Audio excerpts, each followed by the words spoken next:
BC BC ఐక్యత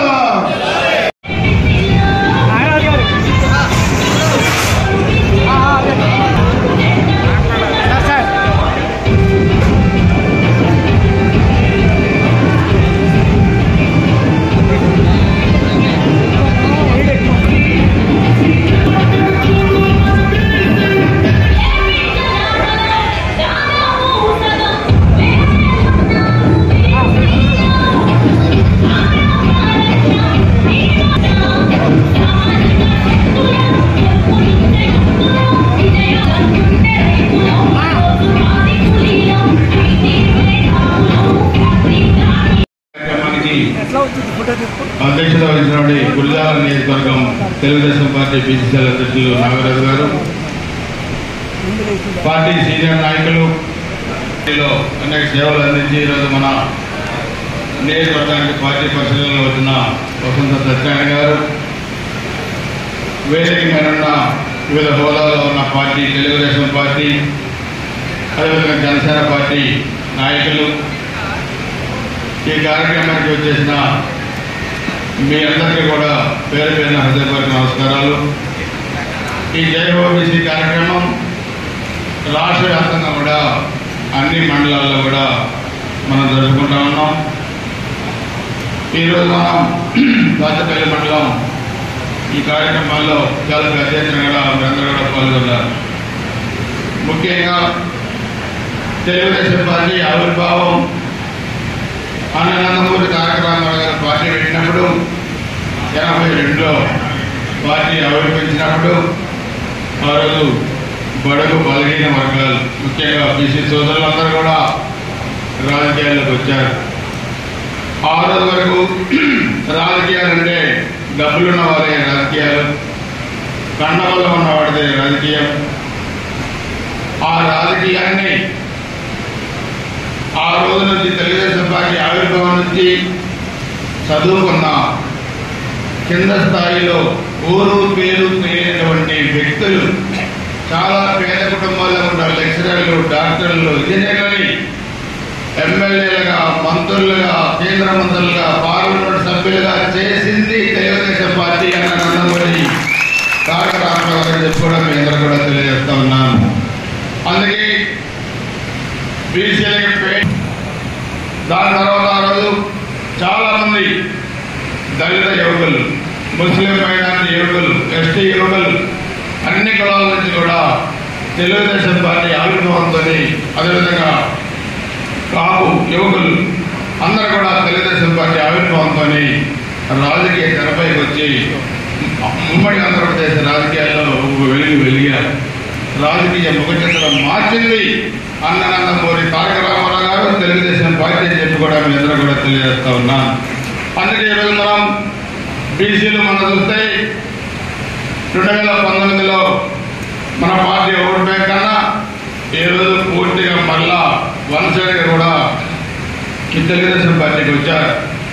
ఈ 400 సంవత్సరాల వైసీపీ పరిపాలనలో అనేక బీసీ వర్గాలపై దాడులు జరిగినాయి రాష్ట్ర వ్యాప్తంగా కూడా. ఇక్కడ మన నియోజకవర్గంలో కూడా చూస్తే నీలకంఠ బాబుని కూడా కత్తులతో పొడిచి పేర్లు బయటకు చంపారు. కొట్టిన కార్మికుల్ని పని చేసి కూలీ డబ్బులు అడిగితే కత్తులతో పొడిచి పేర్లు బయటకు లాగి చంపేశారు.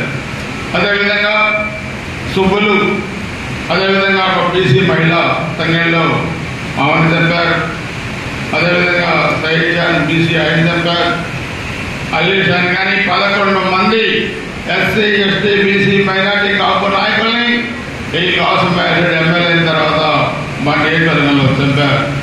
8 మంది పిల్లలు అక్రమమైన ముందులో కూడా చనిపోయారు. దాంట్లో కూడా బీసీ పిల్లలు 4 ఉన్నారు, కాపులు 2 ఉన్నారు, ముస్లిం మైనార్టీలు 2 ఉన్నారు. ఆ విధంగా ప్రతి ఒక్క కులాన్ని రాజకీయ హత్యలు చేయడమే కాకుండా చిన్నపిల్లలు సైతం వీళ్ళ తనదాహానికి, వీళ్ళ అధికార దాహానికి బలైపోయారంటే ఈరోజు మనం ఆలోచించాల్సిన అవసరం కూడా ఉంది. అదే కాకుండా నిన్న మనం చూస్తే ఒక ఈ కాసుమేశ్వరుడి ఆడియో కూడా మనం విన్నాం. అంటే గోముఖ వేగరం, ఇలాంటి వ్యక్తుల రాజకీయాలు ఎలా ఉంటాయో ఫస్ట్ నుంచి కూడా చెప్పాను. ఆ నీలంరాజు 12వ వార్డు వైసీపీ కౌన్సిలర్, ఆయన ఎంపీతో పాటు రాజీనామా చేస్తారని ప్రకటిస్తే ఆయనకు ఫోన్ చేసి బెదిరించే పరిస్థితికి వచ్చారు. అంటే నేను అడుగుతున్నాను ఈ వ్యక్తిని, మరి డబ్బులు కట్టిస్తానని చెప్పారు కదా కౌన్సిలర్కి, మరి 2019 ఎన్నికల్లో మీ 7 నియోజకవర్గాలకు డబ్బులు ఇచ్చిన శ్రీకృష్ణ దేవాలయానికి టికెట్ ఇవ్వకపోతే డబ్బులు తిరిగి ఇచ్చేస్తారా? కృష్ణదేవరాయని అడుగుతారని కాల్సి మీరు ఇవ్వగలుగుతారా? ఇవ్వలేదు. అందుకే తెలుగుదేశం పార్టీలో పదవులు అనుభవించిన మండల ఎంపీపీలు, మార్కెట్ యార్డ్ చైర్మన్లు, మున్సిపల్ చైర్మన్లు చాలా మంది వైసీపీ కక్కడికి కావాల్సిన మహేష్ రెడ్డి. మనం ఏమనలేదు, రాజకీయాలు ఎవరిష్టం వాళ్ళని. ఏ పార్టీలో చేరాలో ఆ పార్టీలో చేరే హక్కు ప్రతి ఒక్క వ్యక్తికి కూడా ఉంటుంది. అందుకని మనం 30 సంవత్సరాలుగా రాజకీయాలకి అతీతంగా, పార్టీలకు అతీతంగా కూడా నియోజకవర్గాన్ని అభివృద్ధి చేశాం. ఈ విధంగా హత్య రాజకీయాలు మనం ప్రోత్సహించలేదు, బెదిరింపులు మనం చేయలేదు, వ్యాపారాలకి మనం పోలేదు. కానీ ఇలాంటి వ్యక్తులు ఈరోజు రాష్ట్రంలో ఆ సైకో ఎలా ఉన్నాడో ఈరోజు నియోజకవర్గాలు కూడా అలానే ఉన్నారు. అందుకే సోదరుల కుప్పల వెంకటేశ్వర గారు పాట పాడేటప్పుడు జగనన్న అంటే అన్న అనే అనిపించుకునే అర్హత ఈ జగన్మోహన్ రెడ్డి లేదు, అనొద్దు అని చెప్పారు. ఎందుకు లేదంటే సొంత చెల్లి సరళ గారు పిసిసి ప్రెసిడెంట్ అధ్యక్ష అయిన తర్వాత వైసీపీ సోషల్ మీడియాలో ఆమె గురించి అసభ్యకరమైన పదాలతో ఎంత భయంకరంగా పెడుతున్నారో మీరు చూశారు. ఇంకో బాబాయిని హత్య చేశారు. వివేకానంద రెడ్డి గారి కూతురి డాక్టర్ సునీత, మంచి డాక్టర్, ఆమె మీద ఎలాంటి అసభ్యకరంగా పోటీ పెడుతున్నారో చూశాం. అందుకే సొంత చెల్లెళ్ళని రాజకీయాల కోసం ఇష్టారాజ్యంగా బలి చేసే ఇలాంటి నీచులకి అన్నాన్ని అనిపించుకునే అర్హత లేదు. అందుకే నేను జగన్ అన్నా అన్నదని చెప్పాను.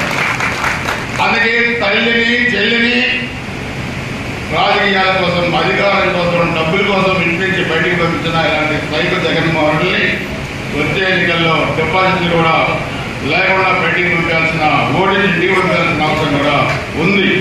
అందుకే ఈరోజు తెలుగుదేశం పార్టీ